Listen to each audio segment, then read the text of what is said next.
బోనాల వేడుకలు ఘనంగా జరుగుతున్నాయి.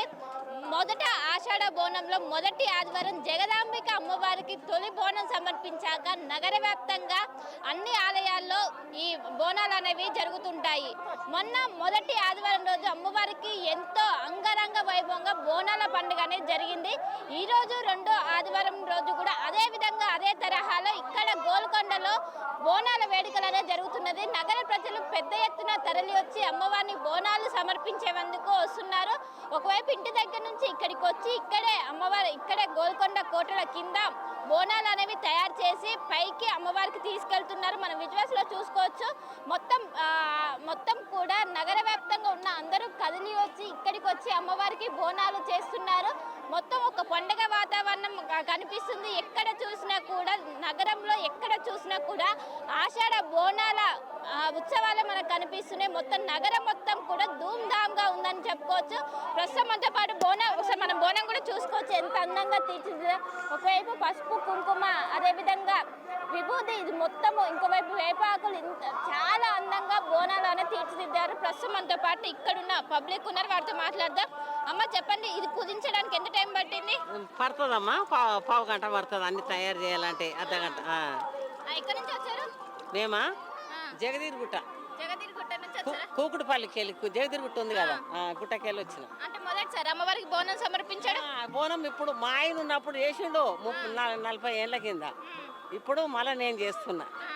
ఎప్పుడు ఆట వస్తాం, వచ్చి వండుకొని వస్తాం. ఇంటికాడ వండుకొని వచ్చి ఇక్కడ తినేసి అమ్మవారిని దర్శనం చేసుకొని వస్తాం. వచ్చి ఇక తినేసి పోతాం. ఇక సాయంత్రం అనిపిస్తుంది అంటే ఇక్కడికి వచ్చి మంచిగా అనిపిస్తుంది. మంచిగా బోనం చేసుకొని వస్తే బాగుంటుంది. ఇక్కడ బోనం చేస్తే మంచిగా అనిపిస్తుందా? ఇగో మా కొడుకులు ఈయనే చేయాలంటారు. ఇప్పుడు వచ్చే వారం మళ్ళీ వచ్చే వారం మా దగ్గర ఉంటాయి. పోషమ్మకు చేస్తా, కనకదుర్గమ్మకు చేస్తా బోనాలు ఆడ. ఇప్పుడు పెరుగు బెల్లము అన్నం వండి పెరుగు బెల్లం పెడతాం. ఇంట్లో పెరుగు బెల్లం వేస్తాం. పోషమ్మకు అయితేనేమో పలుసు పులుసు చేస్తాం ఇంటికాడ పోషమ్మకు. ఈడనేమో పెరుగు బెల్లం, ఈ అమ్మవారికి పెరుగు బెల్లం శాఖ పెట్టేస్తాము. ఇక కొబ్బరికాయలు కొడతాం. ఈడ అన్నీ చేసి ఇక కొన్ని కోపించుకొచ్చిండ్రు. ఎంగిల్ చేయొద్దు, అమ్మవారికి బోనం ఎక్కినాకనే ఎంగిల్ చేయాలి. కానీ చాలా మంది మట్టి కుండలో చేస్తారు, మీరు ఇత్తడి దాంట్లో చేస్తున్నారు ఎందుకు? నేను ఎత్తుకున్నప్పుడు మట్టి కుండలో చేసిన, ఇంత కుండలలో చేసిన పాత బస్తీలా. ఇప్పుడు కోడళ్ళు ఎత్తుకుంటలేరు. ఇక అందుకే ఇక ఇప్పుడు 20 ఏళ్ళ సంది ఇంట్లో సర్వలలో చేస్తాం. దానికేమో మా అత్త ఉన్నప్పుడు పచ్చి కుండలు తెచ్చి అందులోనే బియ్యం కడిగి కట్టెల పొయ్యి మీద వండుతుండే. మేము ఎత్తుకొని పోతుంటాం చాలా దూరం. పాత బస్తీ మాది. గోల్కొండకి ఇలా చామ్నార్ ఉందా, చామ్నార్ కన్నా సబ్జీ మండి ఉందా, సబ్జీ మండికి వెళ్ళి అంత దూరం పోతుంటుంది. ఇక అక్కడ ఇప్పుడు నేను ఎత్తుకుంటలేను. ఇక నేనంటే మోస్తున్నా. ఇప్పుడు మా కోడలు ఇట్లా అంటారు, ఇవి పట్టుకొని మోస్తారు ఇప్పుడు. సో మొత్తం మీద ఇది పరిస్థితి. పెద్ద ఎత్తున నగర ప్రజలు తరలి వచ్చి అమ్మవారికి ఇక్కడే బోనం అనేది ఇక్కడే అమ్మవారికి నైవేద్యం ఇక్కడే వండి అనంతరం పైకి తీసుకెళ్తున్నారు. మనం చూసుకోవచ్చు విజువల్స్ ఎంత అందంగా తీర్చిదిద్దారో.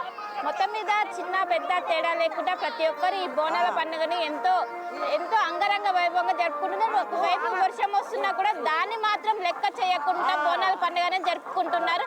కానీ 350 మెట్లు ఉంటాయి, మీరు ఎట్లా ఎక్కుతారు? ఏమో ఇక మా కోడలు మమ్మరాలు ఎట్లెక్కుతారో ఏమో, ఎట్లెక్కుతారో ఇక తల్లి ఎట్లెక్కిస్తుందో ఏమో. తల్లి మీదనే బేరం కదమ్మా. ఇప్పుడు పేనిండేటోళ్ళు 5 అంతస్తుల బోనం ఎత్తుకొని ఎక్కుతారు కదా. అమ్మవారు వచ్చే ఇంట్లో కూర్చుంటుంది. బరువు ఆమెకు బరువు అవుతుంది మనం బోనం ఎత్తుకుంటాకలా. ఇక అమ్మవారే తీసుకుపోతుంది. మన చేతులు ఏం లేదు, అమ్మవారే తీసుకుపోతుంది అంతా. మన చేతిలో ఏం లేదు. అంతేనే. ఎత్తుకున్నారా బోనం? మా కొడుకు లేడు. అంటే ఇప్పుడు ఎలా అనిపిస్తుంది ఇక్కడ గోల్కొండ రావడం, ఇక్కడ బోనాలు సంబరాలు? చాలా బాగుంది, బాగా అనిపిస్తుంది. అంటే ఇంతకుముందు మెట్లు ఎక్కారు ఇక్కడ? ఎక్కాం. కానీ ఇప్పుడు బోనం ఎత్తుకొని ఎక్కాలంటే ఇబ్బంది అయితే ఎలా ఉంటుంది? మా యారాలు మా బిడ్డ ఎత్తుకోవాలి. అంటే మన మంచిగా ఎంజాయ్ చేస్తున్నారా ఎంజాయ్ అంటే మనము ఇంటి దగ్గర జరుపుకునే బోనాలకి ఇక్కడికి వచ్చి జరుపుకునే బోనాలకి ఏం డిఫరెన్స్ అనిపిస్తుంది ఇక్కడ మంచిగా ఇక్కడ అంటే మంది ఉంటారు కదా, చాలా మంది, మంచిగా అనిపిస్తుంది, చాలా బాగుంటుంది. సో మొత్తం మీద ఇది పరిస్థితి. ప్రతి ఒక్కరూ ఇక్కడికి వచ్చి అమ్మవారికి బోనాలు సమర్పిస్తే మనం అనుకున్నది జరుగుతుందని చాలా మంది విశ్వసిస్తారు. దీంతో ఆషాఢ మాసంలో ప్రతి వచ్చే ఏదైతే ఆదివారాలు ఉంటాయో ఈ ఆదివారాలను ఎంతో విశిష్టతగా చూస్తారు. దీంతో మొదట ఆదివారం అమ్మవారికి జగదాంబిక ఎల్లమ్మ అమ్మవారికి మొదటి బోనం సమర్పించాక అనంతరం ఆదివారాలు ఒకవైపు మహాంకాళి కావచ్చు, ఇంకోవైపు లాల్ దర్వాజా బోనాలు అనేవి జరుగుతుంటాయి.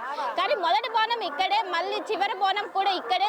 ఈ మధ్యలో ఉండే ఈ ఆదివారాలు కూడా పెద్ద ఎత్తున నగర ప్రజలు పెద్ద ఎత్తున తరలి వచ్చి అమ్మవారికి బోనాలు అనేది సమర్పిస్తారు. ముఖ్యంగా ఒకవైపు కుండలో కావచ్చు, అదేవిధంగా ఇత్తడి బిందెల్లో కూడా చేసి గోల్కొండ కోటలకి వెళ్ళి అక్కడ పైకి కిళ్ళ దగ్గరికి వెళ్ళి అమ్మవారిని దర్శించుకొని అక్కడ బోనాలు సమర్పించడం చాలా ఆనవాయితీగా వస్తుంది. అదేవిధంగా ఈ మెట్లు ఎక్కడం కూడా మమ్మల్ని అమ్మవారే చూసుకుంటారు, మాకు బరువు ఏమాత్రం అనిపించదని ఒకవైపు ఇక్కడ ఉన్న భక్తులు అయితే మనతో చెప్తున్నారు.